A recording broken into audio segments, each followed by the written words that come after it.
This is Tate Myers, Speech 3 on suicide prevention. One of the leading causes of death in the United States is something that stems from internal conflict, suicide. In fact, it is the second highest cause of death in the young adult population in our country. Throughout my research, I have learned many things about the factors and motives behind suicide. In 2021 alone, according to the CDC, suicide claimed the lives of 48,100 people in the United States.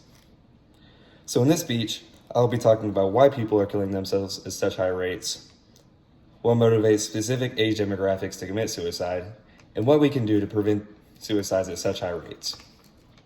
As a result of this speech, I hope you all, as an audience, will be more informed about the topic of suicide and will feel more of a calling to make a change. So what is going on in America that is causing this many people to commit suicide? Well, mental illness in this country has also skyrocketed in recent years. According to the journal Mental Illness in America, 26% of American adults suffer from some sort of mental disorder. While only a fifth of these cases are serious enough to cause major disruption, it would make sense that higher mental illness rates would also correlate with higher suicide rates. The cause of the rise of mental illness has many speculations, and in reality, there isn't one identifiable source, which leads me to my next point. Suicide is disproportionately affecting different age demographics in the U.S., and for different reasons. The issue, as said before, is especially present in the young adult population, with it being the second highest cause of death in the ages 10 through 24. This has largely been attributed to the rise of social media and the ongoing issue of bullying. However, despite it being one of the main killers of young people, suicide still has a big impact on other age ranges. For example, in the working age adults, over 32,000 people committed suicide in 2022 alone.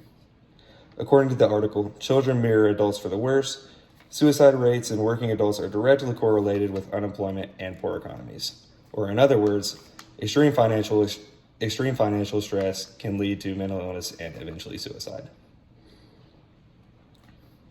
People have different motives to commit suicide, so it's important to acknowledge all of the issues that are going on.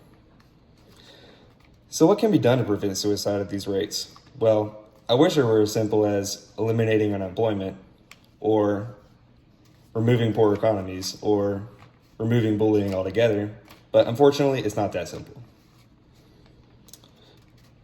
What's worse is the fact that over half of adults who need mental health care do not get it.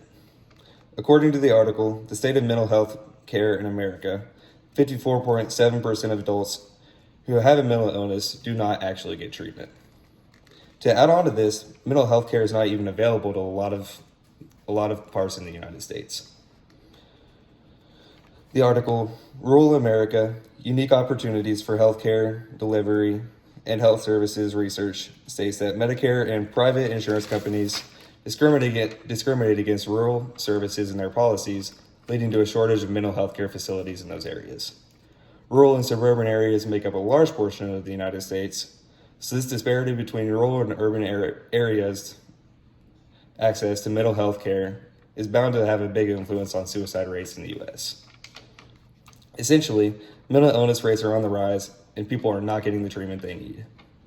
As a country, we have to increase access to treatment if we want to make any progress. So what have we learned from this mental health crisis? Well, suicide rates are some of the highest they have ever been in the U.S. Mental illness rates are on the rise, while the driving factors for this are only getting worse. To add on to this, the people that need the help are not getting it. So how can we, as a class, make a difference to solve this issue?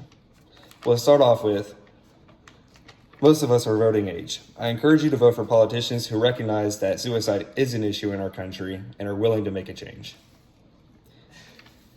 But most importantly, I encourage you as an audience to purposefully go out and have a positive influence on people's lives. Whether it's helping someone in need, or just a lighthearted compliment, or being there for somebody who really needs it, the simple things really do go a long way. Thank you for listening.